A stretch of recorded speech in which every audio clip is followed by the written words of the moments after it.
baabuurta noo kiciya ee bari u gaashaanta bal aan gaarno waxa iyo beenta laga sheegay bidhaantiina goortay arkaan eeyaha kogsano way baqanayaan barbarada intaad kala gashaan booba socodsiiya badda geliya farsaysaha la baaqigii hare afartaas bartii aan la rabo waa ku baakimay afar kale inaan soo badraa waa bannaan tahay kuwa beledka nala jooga ee basaasnimada loo reebay bannaanada intii lagu qabto buud lagala daalo boorrayda aan gelinna way soo baraarugi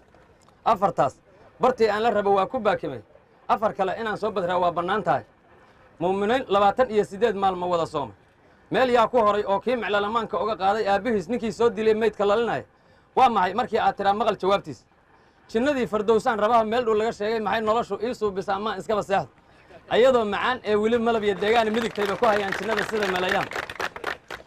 midigtayba ku hayaan jinnada siday maleeyaane mana moogo aakhiriya adduun meel wax marayaane miisaankiiyo axkaamtaa ka maqan madaxa beelooye waxaan rabaa halkaa inaan oga daro mid yaroo ay qabuuraha ay xaggooda ay aadaan qofka markuu dhinto qabuuray soo fagtaan nimankan oo kooxaha nabadiidka ah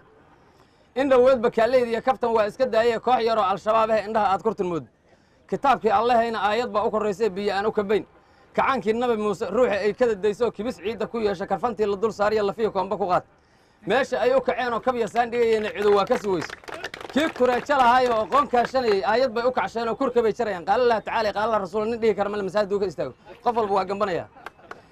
kooxdan reer al-shabaabow ummaddii waad kiciseene xaggeed kaasha rabtaan war ma dawlad koreeta adduunkushee kurka dhaafin koomba kuugu shumeeno ummaddan ku kadeedo ku karbaash ku dheheen kooxdan reer al-shabaabow ummaddii waad kiciseene xaggeed kaasha rabtaan asalaamu calaykum waraxmatullahi wabarakaatu